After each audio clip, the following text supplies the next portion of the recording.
أعوذ بالله من الشيطان الرجيم.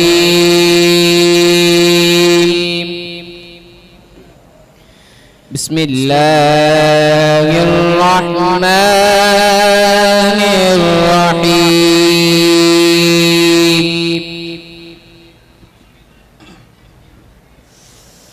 وقل رب أدخلني مدخل صدق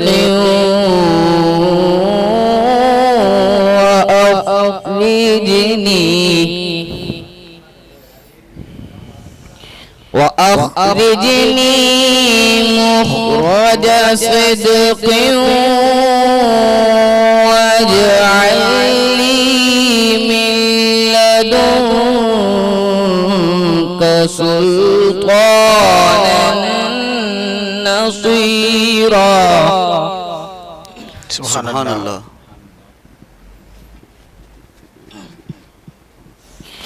وقل جاء الحق وزهق الباطل. سبحان اللہ. ما شاء اللہ. إن الباطل كان زهوقا. سبحان اللہ. وننزل من القرآن ما هو شفاء ورحمة للمؤمنين. سبحان اللہ. ما شاء اللہ. ولا يزيد الظالمين إلا خسارا.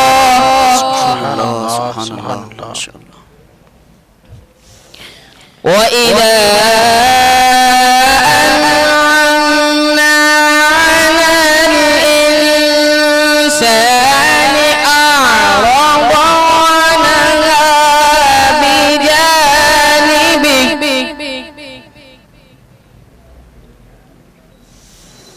ونأى بجانبه وإذا مسه الشر كان يئوسا.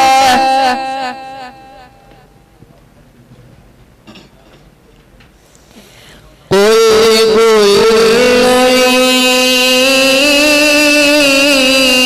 يعمل على شاكلته سبحان اللہ.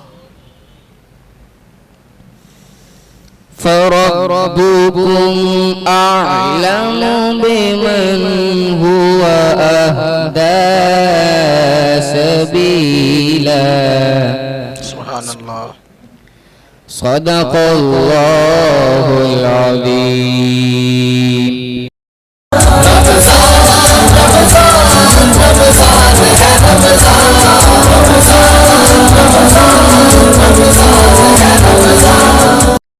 اعوذ باللہ من الشیطان الرجیم. بسم اللہ الرحمن الرحیم. رمضان سن افغانستان کے افطار ٹرانسمیشن کے ساتھ میں ہوں آپ کا میزبان محمد اسد خان. ناظرین کرام، آج وہ دن ہے کہ جب آقا علیہ الصلوۃ والسلام نے مکہ شریف میں واپسی فرمائی، اور آقا علیہ الصلوۃ والسلام نے یہ جملے ارشاد فرمائے جو تاریخ نے نوٹ کیے. آقا علیہ الصلوۃ والسلام نے ارشاد فرمایا تھا کہ اے کعبہ، اگر یہ کافر سرکش نہ ہوتے تو میں تجھے کبھی نہ چھوڑتا. چونکہ آقا علیہ الصلوۃ والسلام کو کعبہ معظمہ بڑا محبوب تھا. آقا علیہ الصلوۃ والسلام بڑی محبت فرماتے تھے، اور جب 8 سال بعد آقا علیہ الصلوۃ والسلام کی واپسی ہوئی، بڑی شاندار واپسی تھی. کثیر صحابہ کا لشکر آقا علیہ الصلوۃ والسلام کے ساتھ تھا. آقا علیہ الصلوۃ والسلام کی جب واپسی ہوئی تو فتح مکہ منعقد ہوا. آج ہم اسی حوالے سے گفتگو کریں گے. ہم نے مدعو کیا ہے ممتاز عالم دین جناب حضرت علامہ مولانا عدیل رضا خان قادری صاحب کو. السلام علیکم ورحمۃ اللہ. وعلیکم السلام ورحمۃ اللہ وبرکاتہ. کیسے مزاج ہیں؟ الحمدللہ علی کل حال. اور انہی کے ساتھ کل پاکستان ایوارڈ یافتہ ثنا خاں کے جنہیں آپ سوشل میڈیا پر دیکھتے ہیں، بہت ہی مخصوص انداز سے آقا علیہ الصلوۃ والسلام کی مدح و ثنا بیان فرماتے ہیں، عبد الباسط قادری صاحب میرے ساتھ موجود ہیں۔ السلام علیکم ورحمۃ اللہ وبرکاتہ۔ کیسے مزاج ہیں آپ کے؟ میں دونوں شخصیات کو پروگرام کے اندر خوش آمدید پیش کرتا ہوں۔ علامہ صاحب، سوالات کا سلسلہ شروع کرنے سے پہلے میں چاہوں گا ہم پروگرام میں کلام کو شامل کر لیتے ہیں۔ سبحان اللہ۔ جناب عبد الباسط صاحب۔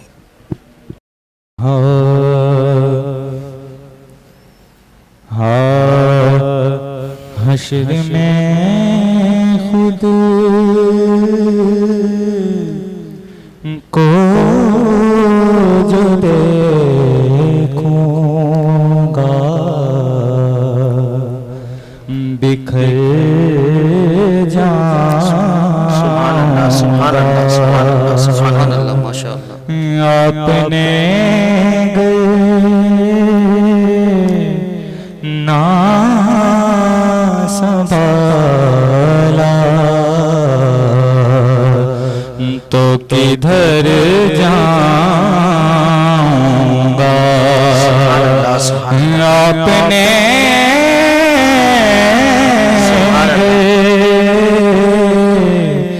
نا سنبھالا تو کدھر جاؤں گا، اتنا مانوس ہوا قوم تیرے قدموں سے، اتنا مانوس ہوا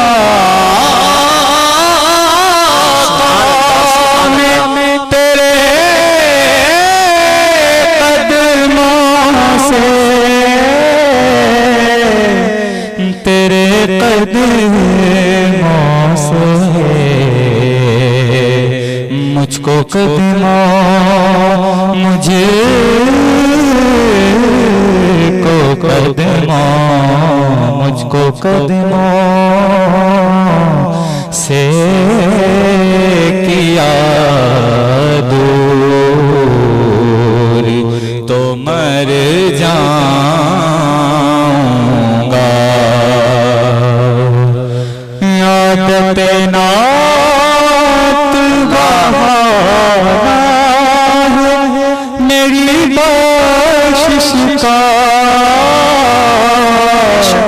عادت نات بہانا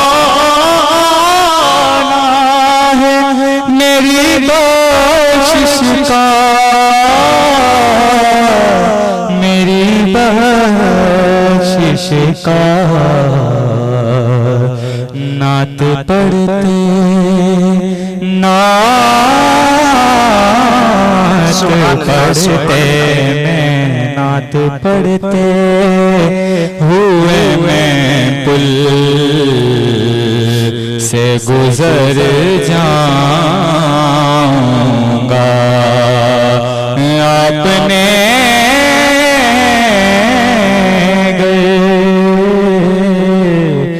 نا سنبھالا تو کدھر جاؤں گا۔ ماشاءاللہ ماشاءاللہ، سلامت رہیے۔ یہ عبد الباسط قادری صاحب جو اپنے مخصوص انداز میں آقا علیہ الصلوۃ والسلام کی مدح و ثنا بیان فرما رہے تھے۔ حشر میں خود کو جو دیکھوں گا بکھر جاؤں گا، آپ نے گر نہ سنبھالا تو کدھر جاؤں گا، کہیں گے اور نبی اذهبوا الی غیری، آپ نے گر نہ سنبھالا تو کدھر جاؤں گا، غلام حشر میں جب سید الورا کے چلے، لوائے حمد کے سائے میں سر اٹھا کے چلے، اور نصیر ان کے سوا کون ہے رسول ایسا جو بخشوانے پہ آئے تو بخشوا کے چلے۔ اور علامہ صاحب شعر سماعت کیجئے گا کہ یہ سر اٹھائے جو میں جا رہا ہوں جانب خلد، یہ سر اٹھائے جو میں جا رہا ہوں جانب خلد، کیوں؟ کیونکہ میرے لیے میرے آقا نے بات کی ہوئی ہے، میرے لیے میرے آقا نے بات کی ہوئی ہے۔ ناظرین کرام، آئیے ہم پروگرام میں کچھ سوالات بھی شامل کر لیتے ہیں۔ علامہ صاحب یہ بیان فرمائیے گا کہ جب صلح حدیبیہ میں کافروں اور مسلمانوں کے درمیان معاہدہ ہو گیا تو فتح مکہ کیوں پیش آئی؟ جب معاہدہ ہو گیا تھا تو فتح مکہ کیوں پیش آئی؟ اعوذ باللہ من الشیطان الرجیم، بسم اللہ الرحمن الرحیم۔ دیکھیں، ایک تو یہ بہت بڑا جواب ہے اس کا، لیکن اس کو چونکہ عوام تک پہنچانے کے لیے مختصر انداز کے اندر وضاحت کر دیتے ہیں کہ صلح حدیبیہ کے اندر یہ معاملہ پیش آ چکا تھا کہ اب نہ کافر مسلمانوں سے لڑیں گے نہ مسلمان کافر سے لڑیں گے۔ لیکن جب یہ معاملہ ہوا تو ان کے ساتھ دو قبیلے اور تھے، ایک قبیلہ بنو بکر تھا، ایک قبیلہ بنو خزاعہ تھا۔ بنو خزاعہ قبیلہ جو تھا وہ رسول کریم صلی اللہ تعالیٰ علیہ وآلہ وسلم کا حلیف قبیلہ تھا، اور بنو بکر جو ہے وہ کفاروں کا حلیف قبیلہ تھا۔ اب دیکھیے، جب میں آپ سے کوئی معاہدہ کرتا ہوں تو جو آپ کا حلیف ہوگا تو اس پر حملہ کرنا گویا کہ آپ پر حملہ کرنا ہے، اس کو دھوکہ دینا گویا کہ آپ کو دھوکہ دینا ہے۔ اب باہمی ٹکراؤ مسلمانوں اور کافروں کو تو نہیں ہوا تھا، لیکن بنو بکر کے کچھ شر پسند لوگوں نے بنو خزاعہ پر حملہ کر دیا، اور حملہ کرنے کی انتہا یہ تھی کہ وہ لوگ اپنے آپ کو بچانے کے لیے مکۃ المکرمہ میں حرم کے اندر خانہ کعبہ کے قریب پہنچے، لیکن ان کا جو سردار تھا جس کا نام نوفل تھا، اس کے سر پر خون سوار تھا، تو اس نے اس مکۃ المکرمہ کی سرزمین کا، حرم کا، خانہ کعبہ کا کوئی لحاظ نہ کیا اور ان کو وہیں پر ہی قتل کرنا شروع کر دیا۔ آقا کریم صلی اللہ تعالیٰ علیہ وآلہ وسلم حضرت میمونہ رضی اللہ عنہا کے گھر کے اندر موجود تھے اور وضو فرما رہے تھے۔ اب جو بنو خزاعہ کے قبیلے کا سردار تھا، اس نے دیکھا کہ ایک بہت بڑی آفت ہے اور بنو بکر نے ہم پر حملہ کر دیا ہے، اور اس کا نام تھا عمر بن سالم خزاعی۔ تو اس نے اپنی جگہ پر ٹھہر کر رسول اللہ کو پکارا، حضور کے گھر نہیں گیا، حضور کو پکارا۔ غور کیجئے گا، تو حضرت میمونہ فرماتی ہیں رضی اللہ عنہا کہ جب حضور وضو کر کر باہر آئے تو ہم نے دیکھا حضور کی زبان پر لبیک لبیک لبیک کی صدا ہے کہ میں حاضر ہوں، میں حاضر ہوں، میں حاضر ہوں۔ تو ہم نے حضور سے پوچھا کہ آقا آپ تو گھر میں ہیں اور آپ کے سامنے تو کوئی موجود بھی نہیں۔ تو آقا کریم صلی اللہ تعالیٰ علیہ وآلہ وسلم، اس موقع پر ایک شعر مجھے یاد آتا ہے کہ حضور نے فرمایا کہ وہ شخص کہ جو بنو خزاعہ کے قبیلے کا سردار ہے عمر بن سالم خزاعی، وہ مجھے مدد کے لیے پکار رہا ہے، اس لیے میں لبیک لبیک کہہ رہا ہوں۔ تو کہا نا، فریاد جو کرے امتی حال زار میں، ممکن نہیں کہ خیر البشر کو خبر نہ ہو۔ تو یہ تو وہ قبیلے کا سردار تھا، ہم تو پھر امتی ہیں جن کے بارے میں رسول اللہ صلی اللہ تعالیٰ علیہ وآلہ وسلم دل و جان سے اپنے امتیوں سے محبت فرماتے، ان کے لیے دعائے مغفرت فرماتے۔ تو حضور لبیک کی صدائیں پکارنے لگے، اور رسول کریم صلی اللہ تعالیٰ علیہ وآلہ وسلم ارشاد فرمانے لگے کہ تمہیں مدد مل گئی، تمہیں مدد مل گئی۔ اگر چونکہ اب بنو بکر نے بنو خزاعہ پر حملہ کر دیا تھا تو یہ معاہدہ ایک طرح سے ٹوٹ چکا تھا، جو ڈیلنگ تھی وہ ایک طرح سے ختم ہو چکی تھی۔ تو آقا کریم صلی اللہ تعالیٰ علیہ وآلہ وسلم نے اب جنگ کی تیاریاں شروع کی۔ میری امی جان حضرت اما عائشہ صدیقہ طاہرہ زاہدہ عابدہ پاکیزہ صالحہ عفیفہ رضی اللہ عنہا، آپ بیان فرماتی ہیں کہ حضور چپ چاپ سے جنگ کی تیاری کرنے لگے، یہاں تک کہ حضور نے جنگ کا چرچا لوگوں میں نہیں کیا۔ حضرت ابو بکر صدیق نے جب پوچھا حضرت عائشہ سے کہ حضور چرچا کیوں نہیں کر رہے، تو حضور صلی اللہ علیہ وسلم کی طرف سے حضرت عائشہ نے جواب دیا کہ حضور چاہتے ہیں کہ اس جنگ کی خبر کافروں کو نہ لگے اور ہم پھر مکۃ المکرمہ میں داخل ہو جائیں۔ الغرض یہ صحابہ کرام کا ایک جم غفیر تھا، صحابہ کرام کی ایک تعداد تھی کہ 10,000 صحابہ کرام رسول کریم صلی اللہ تعالیٰ علیہ وآلہ وسلم کے پسے پشت کھڑے ہیں، حضور کے پیچھے کھڑے ہیں، اور آقا کریم صلی اللہ تعالیٰ علیہ وآلہ وسلم سامنے ہیں۔ اب وہاں جب کافروں کو اس بات کی بھنک لگی تو کافروں نے اپنا جو ہے قاصد بھیجا، جو کہ حضرت ابو سفیان رضی اللہ عنہ تھے، چونکہ اس وقت دائرہ اسلام میں نہیں آئے تھے۔ آپ پہنچے تو آپ اپنی بیٹی کے گھر آئے، سب سے پہلے ام حبیبہ رضی اللہ عنہا۔ جب آپ ان کے گھر میں آئے تو جس بستر پر میرے آقا بیٹھتے ہیں اسی بستر پر بیٹھنے لگے، تو حضرت ام حبیبہ رضی اللہ عنہا نے اس بستر کو اٹھا لیا۔ تو اب حضرت ابو سفیان رضی اللہ عنہ نے پوچھا کہ اے میری بیٹی، کیا یہ بستر میرے قابل نہیں ہے؟ تو آپ نے فرمایا کہ نہیں، آپ اس بستر کے قابل نہیں ہیں، اس لیے کیونکہ ابھی یہ بستر کی نسبت رسول اللہ کے ساتھ ہے، رسول اللہ سے اس کی نسبت جڑی ہوئی ہے، اور ہمیں یہ گوارا نہیں کہ جس کی نسبت حضور سے ہو اس پر کوئی نجس چیز آ کر بیٹھ جائے۔ تو حضور صلی اللہ علیہ وسلم کا ادب، حضور کی ازواج حضور کا ادب سکھاتی ہیں کہ یہ نسبت رسول اللہ کا خاصہ ہے، کہ جو رسول اللہ کے ساتھ نسبت جڑی ہے، کہا مجھے گوارا نہیں کہ کوئی نجس چیز پر بیٹھے، تو وہ حضور صلی اللہ علیہ وسلم کے پاس، پھر وہاں سے حضور صلی اللہ علیہ وسلم کے پاس جاتے ہیں، حضور ان کو انکار فرما دیتے ہیں۔ پھر اس کے بعد حضرت ابو بکر صدیق کے پاس جاتے ہیں کہ کسی طرح جنگ کو روک دیا جائے، حضرت ابو بکر صدیق بھی رد فرما دیتے ہیں۔ حضرت عمر فاروق کے پاس بھی گئے، حضرت عثمان غنی کے پاس بھی گئے، آخر میں علی المرتضیٰ کی بارگاہ میں آتے ہیں اور امام حسن کا واسطہ دے کر کہتے ہیں کہ تمہیں اپنے چھوٹے بچے حسن کا واسطہ ہے کہ اس جنگ کو رکوا دیا جائے، لیکن حضرت علی بھی انکار فرما دیتے ہیں۔ الغرض اب یہاں سے صحابہ کرام علیہم الرضوان کا 10,000 کا لشکر چلا ہے اور بڑی عالی شان طریقے سے یہ لشکر چل رہا ہے، جو کہ رسول کریم صلی اللہ تعالیٰ علیہ وآلہ وسلم کے ساتھ مکۃ المکرمہ میں ان کا دخول ہے۔ اب چونکہ حضرت عباس رضی اللہ عنہ پہلے ہی آپ دائرہ اسلام میں آ چکے تھے، لیکن اپنے اسلام کو آپ نے لوگوں میں ظاہر نہیں کیا تھا، لیکن اسلام میں آپ دائرہ اسلام میں پہلے ہی داخل ہو چکے تھے، تو حضرت عباس رضی اللہ عنہ نے دیکھا کہ ایک جم غفیر مکۃ المکرمہ کی طرف بڑھ رہا ہے، تو انہوں نے حضرت ابو سفیان رضی اللہ عنہ کو اپنے ساتھ بٹھایا اور ان کو دکھانے لگے کہ دیکھو یہ صحابہ کرام علیہم الرضوان رسول کریم صلی اللہ تعالیٰ علیہ وآلہ وسلم کے ساتھ مکۃ المکرمہ کی سرزمین میں داخل ہو رہے ہیں۔ اب چونکہ 10,000 صحابہ تھے تو رسول اللہ صلی اللہ تعالیٰ علیہ وآلہ وسلم نے صحابہ کرام کی ڈولیاں بنا دیں، صحابہ کرام کا لشکر، صحابہ کرام کو چھوٹے چھوٹے لشکروں میں تقسیم کر دیا۔ کسی لشکر کے سردار حضرت سعد بن عبادہ رضی اللہ عنہ کو بنا دیا، تو کسی کے حضرت علی المرتضیٰ کو بنا دیا، کسی کے حضرت خالد بن ولید کو بنا دیا، تو اسی طرح صحابہ کے چھوٹے چھوٹے لشکر رسول اللہ صلی اللہ تعالیٰ علیہ وآلہ وسلم نے بنا دیے۔ اب وہ چھوٹے چھوٹے لشکر جب مکے میں داخل ہوتے رہے تو حضرت ابو سفیان حضرت عباس سے پوچھتے رہے کہ یہ کون ہے، یہ کون ہے، یہ کون ہے؟ حضرت عباس بتاتے رہے یہ فلاں قبیلہ ہے، یہ فلاں قبیلہ ہے، یہ فلاں قبیلہ ہے۔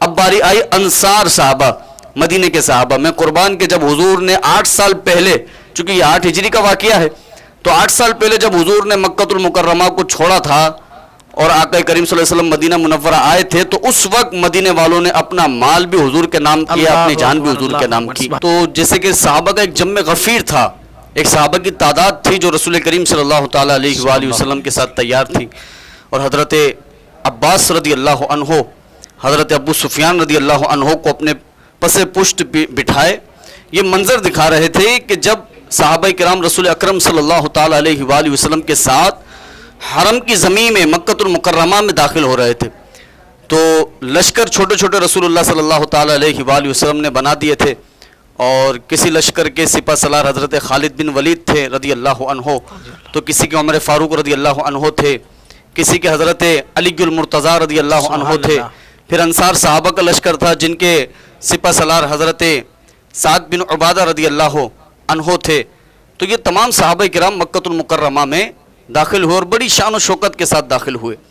اب حضرت عباس رضی اللہ عنہ دکھاتے رہے، کہے بھئی یہ وہ گروہ ہے، یہ وہ گروہ ہے، لیکن ابو سفیان نے کہا نہیں، جب محمد کا گروہ آئے مجھے وہ بتانا، میں نے ان کی شان و شوکت کو دیکھنا ہے، ان کی عظمتوں کو دیکھنا ہے، ان کی جاہ و جلالت کو دیکھنا ہے۔ تو اب رسول اللہ سے پہلے انصار صحابہ یعنی مدینے کے رہنے والے جو صحابہ ہیں ان کا گروہ داخل ہوا، تو رسول اکرم صلی اللہ تعالیٰ علیہ وآلہ وسلم کے وہ صحابہ شان و شوکت کے ساتھ داخل ہوتے رہے، تو جو سپہ سالار تھے سعد بن عبادہ رضی اللہ عنہ، انہوں نے ایک جملہ کہا الیوم تستحل الکعبہ، کہنے لگے آج کا دن جو ہے وہ کعبہ حلال کر دیا گیا، اللہ اکبر، یعنی آج اس کعبے کے اندر بھی خون ریزی ہوگی اور کافروں کی گردنوں کو ان کے دھڑوں سے جدا کیا جائے گا۔ حضرت ابو سفیان رضی اللہ عنہ نے جب ان کے یہ الفاظ سنے کہ الیوم تستحل الکعبہ، تو ان کو برا لگا کہ یہ تو جو ہے ڈرانے والی بات ہے اور یہ تو جنگ کی طرف ابھارنے والی بات ہے۔ تو جب یہ بات آقا کریم صلی اللہ تعالیٰ علیہ وآلہ وسلم تک پہنچی کہ سعد بن عبادہ نے الیوم تستحل الکعبہ کہا ہے، تو آقا کریم صلی اللہ تعالیٰ علیہ وآلہ وسلم کو یہ ناگوار گزرا۔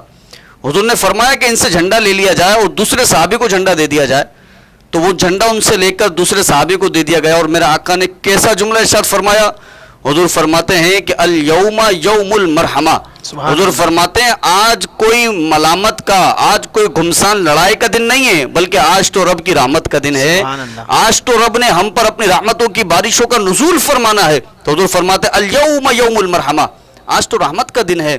تو رسول کریم صلی اللہ تعالیٰ علیہ وآلہ وسلم کے ان جملوں سے ہمیں یہ اندازہ لگ سکتا ہے کہ آقا کریم صلی اللہ تعالیٰ علیہ وآلہ وسلم وہ مزاج رکھا کرتے تھے کہ خدا کی قسم دشمن بھی آ جائے تو چادر بھی بچھا دیا کرتے ہیں۔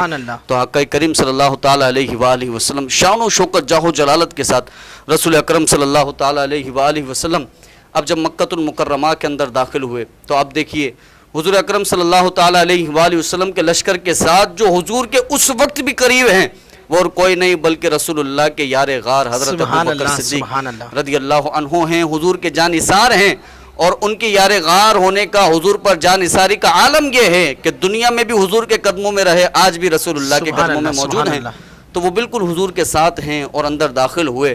اب میرے آقا کریم صلی اللہ تعالیٰ علیہ وآلہ وسلم کے الفاظ آپ غور کر لیجئے، امام زرقانی رحمۃ اللہ تعالیٰ علیہ نے لکھا اور ابن شہاب ابن حشام نے بھی اس بات کو لکھا کہ آقا کریم صلی اللہ تعالیٰ علیہ وآلہ وسلم کے الفاظ کیا تھے کہ جو ہتھیار رکھ دے وہ بھی امن کے اندر ہے، سبحان اللہ۔ اس کو نہ مارو، جو دروازے بند کر دے، اپنے گھر کے دروازے بند کر دیتا ہے اس کو بھی چھوڑ دو، وہ بھی امن میں آ گیا۔ تو ایک صحابی رسول نے عرض کی کہ حضور یہاں پر ابو سفیان رضی اللہ عنہ کا بڑا نام ہے، بڑے جاہ و جلالت والے شخصیت ہیں، بڑے روبدار شخصیت ہیں، تو میرے آقا نے ان کو بھی اعزاز دیا اور کہا کہ جو ابو سفیان کے گھر میں بھی آ جائے وہ بھی پناہ کے اندر آ چکا ہے، وہ بھی امن کے اندر آ چکا ہے۔ کہ یہ میرے آقا کریم صلی اللہ تعالیٰ علیہ وآلہ وسلم کا جو ہے الفاظ ہیں، رسول اللہ صلی اللہ تعالیٰ علیہ وآلہ وسلم کے الفاظ نرینہ ہیں کہ جو آقا کریم صلی اللہ تعالیٰ علیہ وآلہ وسلم نے بیان فرمائے۔ تو حضور نے فرمایا یہ لوگ امن کے اندر ہیں۔ اب آقا کریم صلی اللہ علیہ وآلہ وسلم، جیسے کہ قاری صاحب نے قرآن کریم فرقان حمید کی آیت تلاوت کی، اس موقع پر بڑی پڑھنے والی بات ہے کہ وَقُلْ جَاءَ الْحَقُّ وَزَهَقَ الْبَاطِلُ سبحان اللہ، إِنَّ سبحان اللہ۔ الْبَاطِلَ كَانَ زَهُوقًا۔ یہ موقع تھا کہ آقا کریم صلی اللہ تعالیٰ علیہ وآلہ وسلم آئے اور حضور نے خانہ کعبہ کے اندر جتنے باطل خدا بنا رکھے تھے، انہوں نے پتھر کے خدا تھے، مجسمے تھے، ان تمام کو حضور نے گرا دیا، ان تمام کو توڑ دیا، یہاں تک کہ جو حضرت یوسف علیہ السلام کی تصویریں بھی انہوں نے بنا رکھی تھی جس میں معاذ اللہ فال کھولتے ہوئے وہ نظر آ رہے ہیں، ان کو بھی رسول اللہ صلی اللہ تعالیٰ علیہ وآلہ وسلم نے مٹوا دیا۔ اور پھر آقا نے اب آیت پڑھی کیا، وَقُلْ جَاءَ الْحَقُّ وَزَهَقَ الْبَاطِلُ إِنَّ الْبَاطِلَ كَانَ زَهُوقًا۔ کہ اے محبوب آپ فرما دیجئے جاء الحق، حق آ چکا ہے، باطل ختم ہو چکا ہے، اور بے شک باطل ختم ہونے والی شے ہے، باطل مٹنے والی شے ہے۔ تو قرآن کریم فرقان حمید کی آیت رسول کریم صلی اللہ تعالیٰ علیہ وآلہ وسلم نے اس موقع پر پڑھی۔ اب آقا کریم صلی اللہ تعالیٰ علیہ وآلہ وسلم کا خطبہ دیکھیے، پہلا خطبہ، دو خطبے حضور نے ارشاد فرمائے۔ خطبہ اول جو پہلا خطبہ تھا وہ رسول کریم صلی اللہ تعالیٰ علیہ وآلہ وسلم کا بڑی عالی شان خطبہ ہے۔ سبحان اللہ۔ اب سامنے ہزاروں کی تعداد میں وہ کافر ہیں کہ ان میں سے کسی نے حضور کی راہ میں کانٹے بچھائے، تو اللہ کسی نے اکبر۔ معاذ اللہ نماز کی حالت میں اونٹ کی اوجڑی ڈالی ہے، اللہ اکبر، تو کسی نے حضور کو ان کے وطن سے نکالا، اللہ اکبر۔ تو ایسے ایسے کافر رسول اللہ کے سامنے کھڑے ہیں، اور اب چاروں طرف مکۃ المکرمہ کے کونے کونے میں حضور کے چاہنے والے ہیں، صحابہ کرام کا پہرا ہے، تلواریں ہاتھوں میں ہیں۔ تو اب کافر یہ سوچنے لگے کہ اب ہماری گردنیں کٹنے سے ہمیں کوئی نہیں بچا سکتا۔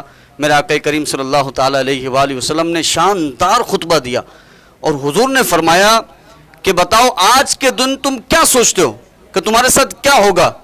تو وہ کافر بھی بڑا پیارا جواب دینے لگے اور کہنے لگے کہ ہمیں تو اتنا پتا ہے کہ آپ کریم بھائی ہیں اور کریم باپ کے بیٹے ہیں، سبحان اللہ۔ آپ بھی کریم ہیں، آپ کے والد بھی کریم ہیں، آپ بھی رحیم ہیں، آپ کے والد بھی رحیم ہیں۔ سبحان اللہ، سبحان اب جب سرور کونین کے جو دشمن آ جائے تو چادر بھی بچھا دیا سبحان کرتے اللہ، ہیں۔ سبحان اللہ۔ حضور کے سامنے جب یہ جملہ بولا گیا تو میرا آقا کریم صلی اللہ تعالیٰ علیہ وآلہ وسلم نے بھی تاریخی جملہ ارشاد فرما دیا کہ آقا کریم نے ارشاد فرما دیا تو پھر جاؤ آج تم سب آزاد ہو، میں نے سب کو معاف کر دیا ہے۔ اللہ اکبر۔ میرے آقا کا یہ حسن اخلاق دیکھ کر، اللہ اکبر۔ میرے آقا کا اس طرح کا رویہ دیکھ کر ایک نہیں بلکہ خدا کی قسم 2000 کافر ایک ساتھ کہنے لگے سبحان لا اللہ، الہ الا سبحان اللہ اللہ، محمد سبحان رسول اللہ، اللہ، سبحان اللہ، اور انہوں نے سبحان کہا کلمہ پڑھا۔ اب خانہ کعبہ میں صدا ہیں، نعرے تکبیر کی صدا ہیں، اللہ اکبر۔ اللہ اکبر کی صدا ہیں، اور پھر 2000 کافرین اب دار اسلام میں داخل ہو گئے، سبحان اللہ۔ میرے آقا کریم صلی اللہ تعالیٰ علیہ وآلہ وسلم کے غلام بن گئے۔ پھر آقا نے دوسرے خطبے کے اندر جو ہے لوگوں کو، صحابہ کو کہا کہ بھائی جو نئے نئے مسلمان ہوئے ان کو حلال اور حرام کا بیان کیا جائے کہ کیا چیز حلال ہے کیا چیز حرام ہے، اور ان کو دین کی تعلیمات دی جائے۔ تو یہ خطبہ ثانی کے اندر یہ معاملہ تھا۔ خطبہ اول میں میرے آقا کریم صلی اللہ تعالیٰ علیہ وآلہ وسلم نے عفو و درگزر فرمایا۔ تو یہ رسول اللہ صلی اللہ تعالیٰ علیہ وآلہ وسلم کا مزاج اور یہ مسلمانوں کی شاندار فتح ہے کہ جس کو فتح مکہ کہا جاتا ہے۔ سبحان اللہ، ماشاء اللہ، بڑے ہی اچھے انداز میں علامہ صاحب نے فتح مکہ کی ہسٹری پر دلائل کے ساتھ علامہ صاحب نے اس کو بیان فرمایا. بہت شکریہ علامہ صاحب. علامہ صاحب میں ایک آخری سوال کرتا ہوں، پھر اس کے بعد ہم کلام کی طرف چلتے ہیں. جیسا کہ آپ نے دوران گفتگو ارشاد فرمایا کہ جب حضور علیہ الصلوۃ والسلام مکے کی طرف تشریف لے گئے تو 10,000 صحابہ کا لشکر، کیا 10,000 تھے یا اس سے زیادہ؟ تھوڑا اس کا بیان. مورخین نے جیسے کہ امام زرقانی رحمۃ اللہ تعالی علیہ نے، ابن حشام نے تو یہی تعداد ذکر فرمائی ہے کہ کم و بیش 10,000 صحابہ تھے، لیکن چونکہ اتھینٹک تعداد تو ہم بیان نہیں فرما سکتے. لیکن آپ جب رسول کریم صلی اللہ تعالی علیہ وآلہ وسلم کی سیرت کی کتب کا مطالعہ کریں گے تو اس میں آپ کو بارہا مرتبہ بارہا جگہ پر یہی ملے گا کہ رسول اللہ کے ساتھ جو صحابہ کی تعداد تھی وہ 10,000 صحابہ کرام کی تعداد تھی کہ جنہوں نے حضور کے ساتھ سفر کیا. سبحان اللہ، ماشاء اللہ. ناظرین کرام، دوران ٹرانسمیشن ہمیں جوائن کیا ہے میرے ہم نام جناب حافظ محمد اسد خان قادری، پاکستان کے نامور ثنا خواں ہیں. اپنے مخصوص انداز میں آقا علیہ الصلوۃ والسلام کی توصیف و ثنا بیان کرتے ہیں. میں آخر میں گزارش کرتا ہوں حافظ صاحب سے کہ وہ بارگاہ رسالت مآب میں اپنے کلام پیش کرے، اور اسی کے ساتھ ہی اپنے میزبان محمد اسد خان کو اگلے پروگرام تک کے لیے اجازت دیجیے. اللہ نگہبان. منگتے خالی ہاتھ نہ لوٹے، کتنی ملی خیرات نہ پوچھو. منگتے خالی ہاتھ نہ لوٹے، کتنی ملی خیرات نہ پوچھو. ان کا کرم ہے، ان کا کرم ہے، ان کا کرم ہے، ان کا کرم ہے، ان کا کرم ہے، ان کا کرم ہے. ان کے کرم کی بات نہ پوچھو. صلی علی نبینا، صلی علی محمد. ظاہر میں تسکین دلوں کا،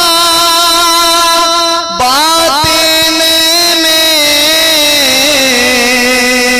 معراج دلوں جا، باطن میں معراج دلوں جا. ان کا کرم تھے، ان کا کرم ہے، ان کا کرم ہے، ان کا کرم ہے، ان کا کرم ہے، ان کا کرم ہے. ان کے کرم کی بات نہ پوچھو. صلی علی کریمنا، صلی علی محمد. میں کیا اور کیا میری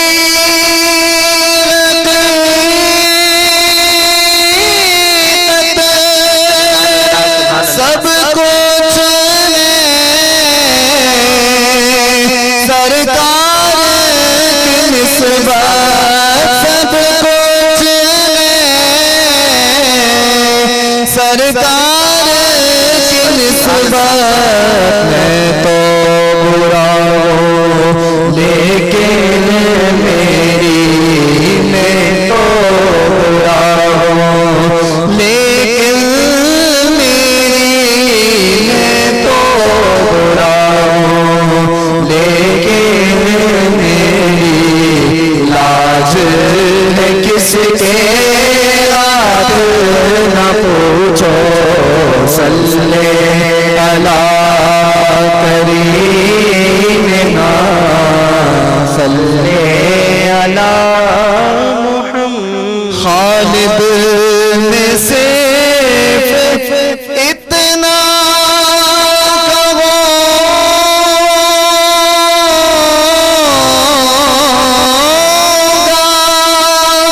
کہ جاگ اٹھا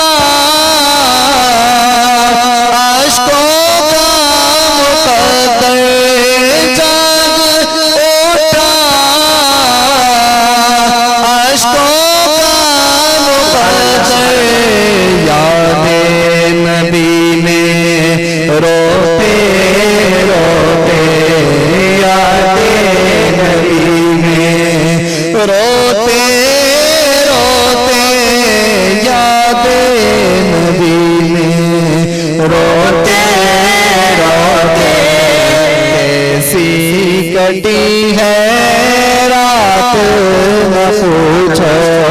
صلی علی کریمنا صلی علی